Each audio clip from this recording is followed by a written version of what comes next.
साथियों, आप सभी का एक बार फिर से हार्दिक स्वागत है आपके अपने YouTube चैनल में।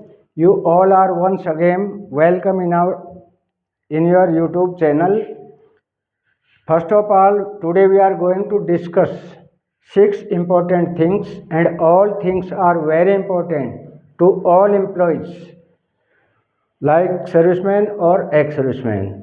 तो साथियों, शुरू करते हैं कि 8 CPC का बजट अभी तक नहीं है। 2026-27 के बजट में 8वें पे कमीशन के बजट का होगा ऐलान। यानी कि जो हमारा 1 फरवरी 2025 में जो बजट पेश किया गया था, उसके अंदर 8वें पे कमीशन के लिए कोई भी बजट का आवंटन नहीं किया गया, कोई भी फंड एलोकेट नहीं किया गया। तो वो फंड होगा 2026-27 के बजट में। इस पे मैं लेटर दिखाऊंगा, ये लेटर कहाँ से आया और क्या इसके अंदर लिखा हुआ है। अगला है ECHS कार्ड का मिसयूज ना करें। Don't misuse of your ECHS card, और मिसयूज होने से बचाएं। एम्प्लॉय हॉस्पिटल और ECHS कार्ड का गलत इस्तेमाल ना करें। तो साथियों, इस पर बहुत बड़ी मुहिम चलाई जा रही है। हमारे जो एक्स सर्विसमैन हैं, उनके कार्ड्स का बहुत मिसयूज किया जा रहा है हॉस्पिटलों द्वारा। कई जो हमारे भूतपूर्व सैनिक हैं, उनको कोई बीमारी नहीं है, लेकिन हॉस्पिटल उन्हें कुछ लालच देकर उनके पास कैब भेजता है, वैन भेजता है, एम्बुलेंस भेजता है, फ्री ऑफ कॉस्ट भेजता है, और उनको 10-5 दिन फ्री ऑफ कॉस्ट अच्छा खिलाते हैं, रखते हैं और कुछ पैसे देते हैं। इस लालच में कई बीमारियों के उनके ऊपर बिल बना के और गवर्नमेंट से लाखों रुपए वसूल लेते हैं, जबकि पेशेंट को, कोई भी एम्प्लॉय को बीमारी नहीं है। इस तरह की कार्रवाई की जा रही है। तो इस कार्रवाई के लिए गवर्नमेंट ने एक एडवाइजरी जारी की है। कई हॉस्पिटल्स में छापे मारे गए हैं, दलाल पकड़े गए हैं, और एक्स सर्विसमैन भी जो इस तरह से गलत इस्तेमाल करते हुए पकड़ा है, उनके लिए एक बड़ा पनिशमेंट की घोषणा की है। उनका कार्ड भी बंद किया जाएगा यदि कोई इस तरह की गलती करता हुआ पाता है। तो इस पे क्या एडवाइजरी आई है वो मैं आपको दिखाऊंगा। अगला है, आज 26 मार्च है, और साथियों आपको पता है कि 26 मार्च को कैबिनेट की मीटिंग होनी थी। कैबिनेट की बैठक शुरू हो चुकी है, और इसके अंदर क्या अहम फैसले लिए जाने थे, क्या अहम फैसले लिए गए। सबसे महत्वपूर्ण, जिस पे 99% आस दिखाई जा रही थी कि 18 महीने के DA एरियर की आज फाइनल हो जाएगा कि ये दिया जाएगा या नहीं दिया जाएगा। यदि दिया जाएगा तो किस्तों में मिलेगा या एक मुश्त मिलेगा, यानी आज के बाद इसका पन्ना बंद हो जाएगा, इस पे चर्चा नहीं होगी। आज इस पे अहम फैसला होना है। तो कैबिनेट में क्या फैसला आया, किन किन मुद्दों पर मीटिंग हुई, वो मैं आपको लेटर दिखाऊंगा और फैसले की कॉपी दिखाऊंगा। अगला है, मार्च की पेंशन का मैसेज नहीं आया। तो क्या मार्च की पेंशन मिलेगी या नहीं मिलेगी, या मिलेगी तो कुछ एरियर से मिलेगी या इतनी ही मिलेगी, एज इट इज मिलेगी। इस पर स्पर्श का लेटर है, वो मैं आपको दिखाऊंगा। अगला है खुशखबरी, सरकार ने DA में कर दी 3% की वृद्धि। यानी जो DA हमारा 53% था, उसको बढ़ाकर 56% कर दिया गया है। इसका नोटिफिकेशन जो होगा, मैं आपको नोटिफिकेशन दिखाऊंगा, और ये बिल्कुल सही खबर है। 3% बढ़ोतरी DA में कर दी गई है। साथियों, आखिरी और महत्वपूर्ण खबर, सांसद व नेताओं की सैलरी व पेंशन में बम्पर बढ़ोतरी। साथियों, हमारे सैनिक, भूतपूर्व सैनिक धरना प्रदर्शन करते हैं। हर आदमी कोई भी काम करता है वो मजबूरी में करता है, भूख हड़ताल करते हैं और TOR के लिए करते हैं, मीटिंग करते हैं, अपना समय वेस्ट करते हैं। किस लिए? अपने पेंशन और भत्ते बढ़वाने के लिए। लेकिन नेताओं ने 20 मार्च सोमवार को नोटिफिकेशन जारी किया, और जैसा कि आप जानते हैं कि 543 जो मेंबर होते हैं वो लोकसभा में होते हैं और 250 राज्यसभा में होते हैं।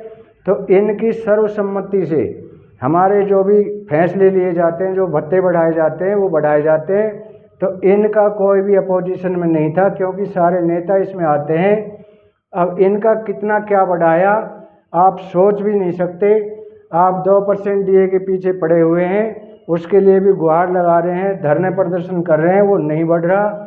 और इनका कितना बढ़ाया गया, एक एक भत्ते, एक एक पेंशन, एक एक सैलरी बताऊंगा कितना किसकी बढ़ी, वो लेटर दिखाऊंगा, नोटिफिकेशन दिखाऊंगा। तो अभी हम शुरू करते हैं डिटेल में खबर। सबसे पहले हम शुरू करेंगे 8वें जो बजट में, जो 8वें पे कमीशन का 2025-26 के बजट में आवंटन नहीं किया गया था, अलोकेट नहीं किया गया था। तो मैं इसका लेटर दिखाता हूँ, ध्यान। तो मैं आपको ये लेटर दिखा रहा हूँ 8वें पे कमीशन की बजट का, आवंटन का। तो जैसा कि आप लेटर में देख रहे हैं, स्क्रीन पे देख रहे हैं, the union budget 2025-26 did not include any financial allocation for the 8th pay commission कि जो 8वां पे कमीशन है उसमें 2025-26 के जो बजट में राशि का जो अलोकेशन था वो कोई भी नहीं किया गया है। As the recommendations are expected to be submitted later likely in 2006 and its implementation might be in the financial year 2026 and 27। यानी जो आपका 8वां पे कमीशन है उसका जो बजट का पैसा है जिसमें अलॉट करते हैं, तो वो कह रहे हैं कि 2026-27 के जो बजट में इसका पैसे का अलोकेशन होगा, अलॉट होगा। बजट अभी तक इसके लिए नहीं है। अगला, here's a more details breakdown. No budgetary allocation, यानी कोई भी बजट इसके लिए एलोकेट नहीं किया गया है। The union budget 2025-26 presented on Friday 1/25/2025, यानी जो 2025-26 का बजट था वो 1 फरवरी 2025 को उसकी पेश किया गया था, बजट की घोषणा हुई थी। तो did not allocate any fund for the 8th pay commission, यानी कि 8वें पे कमीशन का इसके अंदर कोई भी फंड, कोई भी पैसा अलोकेट नहीं किया गया। उसके बाद as the commission recommendations are expected later, यानी इसकी जो बाद में जो बजट की घोषणा होगी वो अगले बजट में होगी। जैसा कि नीचे लिखा हुआ है, expected implementations timeline, the 8th pay commission recommendations are expected to be submitted by 2026 and its implementation might take place in the financial year 2026-27, यानी इसका जो पैसा है जो बजट का अलोकेट होना है, जो 8वें पे कमीशन का है 2026 में जो ये लागू होने जा रहा है, तो इसका जो बजट में पैसा अलोकेट किया जाएगा वो अगले बजट में अलोकेट किया जाएगा, यानी इस बजट में नहीं किया गया था। अगला उन्होंने लिखा है रीजन फॉर डिले, कि डिले के क्या कारण है, कैसे डिले हुआ। The government aspects the 8th pay commission to take time to submit its report. उन्होंने कहा है कि गवर्नमेंट का कहना है कि इसकी रिपोर्ट सबमिट करने में कुछ समय लग सकता है। सिमिलर टू प्रवेश कमीशंस, मतलब जैसे पहला जो कमीशन था, जैसे 2 साल का टाइम लिया था, उसी हिसाब से ये कह रहे हैं कि इसमें समय लग सकता है, इसकी रिपोर्ट पेश होने में समय लगता है। So the budget did not factor in the additional cost for the current financial year, यानी कि करंट जो अभी फाइनेंशियल ईयर चल रहा है उसके अंदर इसकी कोई भी घोषणा नहीं की गई थी। तो साथियों, अभी हम आते हैं कि सांसदों की कितनी सैलरी, कितने भत्ते, और बिना किसी सिफारिश, बिना धरना प्रदर्शन, बिना किसी रिकमेंडेशन के बढ़ाए गए। एक नज़र इस पे डालते हैं। सबसे पहले डीए, यानी इनको जो डेली अलाउंस मिलता है, दैनिक भत्ता जो है वो 2000 रुपये पहले था पर डे का, ना कि पर मंथ का। तो 2000 से बढ़ाकर 2500 रुपये कर दिया, यानी 500 रुपये की बढ़ोतरी इनके डीए में की है, जो डेली अलाउंस है उसका। अगला है पेंशन जो है, नहीं, सैलरी इनको 98,000 रुपये मिल रही थी। जो प्रेजेंट में सांसद है, जो पूर्व में है, अभी प्रेजेंट है, उनको ये सैलरी 98,000 रुपये से बढ़ाकर सीधा कर दी 1,24,000 रुपये, यानी सीधा 26,000 रुपये की बढ़ोतरी। अब इनके आते हैं खर्चों पे। जो इनका ऑफिशियल खर्चा था वो 75,000 रुपये पर मंथ था, उसको 75,000 से बढ़ाकर कर दिया सीधा 87,000 रुपये।